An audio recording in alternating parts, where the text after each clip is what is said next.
Кымбаттуу мекендештер жана Ооган согушунун ардагерлери, жолдош жоокерлер, сержанттар, офицерлер жана генералдар. 1989 жылдын далышул күнү дээрлик 10 жылга созулган Ооган согушу аяктап, Советтик армиянын чектелген аскердик контингенти Ооганстандан чыгарылганын. Андан бери 35 жыл өтсө дагы, биз бул күндү Ооган согушунда курман болгон мекендештерибизди эскерип, алардын өлбөс өчпөс эрдигине таазим кылып, Ооган согушунун ардагерлерине урмат көрсөтүү күнү катары салтка айланып келебиз. Кан күйгөн Ооган согушуна аттанган 7000ден ашуун кыргызстандыктын 300гө жакыны баатырдык көрсөтүп, курман болушса, 1500 жоокер жарадар болуп, 4 жоокер дайынсыз жоголгон. Биз бул күнү Алмончоктой уулдарынан айрылган ар бир ата эненин көз жашы менен кайгысына ортоктош болобуз. Ооганстанда интернационалдык милдетин аткаруу учурунда көрсөткөн эрдиги үчүн Советтер Союзунун жогорку мамлекеттик сыйлыктары менен сыйланган 247 кыргызстандык жоокер менен башыбызды бийик көтөрүп сыймыктанабыз. Ажал оогунан тайманбай кан кечип жүрүп курман болгон Айкөл Манастын урпактарын биз эч качан унутпайбыз жана унутууга акыбыз жок. Алардын эрдиги кыргызстандыктардын жүрөгүндө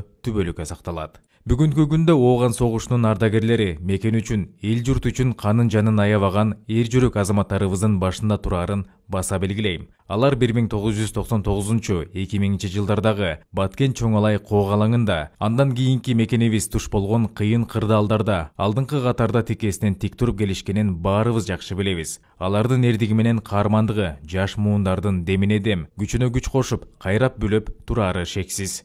Урматтуу Ооган ардагерлери, тагдыр сиздерге Ооган согушунун катаал сыноолорунан өтүүнү гана эмес, ата мекенибиз Кыргызстандын тынчтыкта өсүп өнүгүүсү үчүн атуулдук парызды аткарууну да буйруган экен. Биз мекен чегин коргоого ар дайым даяр эр азаматтарыбызды ар тараптан колдоп алабыз. Мамлекеттин сиздерге болгон камкордугу жана сый урматы мындан ары дагы улантылат. Советтик армиянын чектелген аскердик контингенти Ооганстандан чыгарылган учур сиздер үчүн күнү бүгүнкүсүндөй көз алдыга тартылат. Бул күн сиздер үчүн өзгөчө күн. Ошондуктан бүгүнкү майрамыңыздар менен чын дилимден куттуктаймын. Сиздер менен кошо сиздерди ар дайым колдоп келе жаткан үй бүлөңүздөргө ыраазычылык билдирем. Сиздерге бекем ден соолук, узун ömүр, үй бүлөлүк бакыт каалайм. Мекенибизде дайым тынчтык болуп, бакубатчылык өкүм сүрсүн.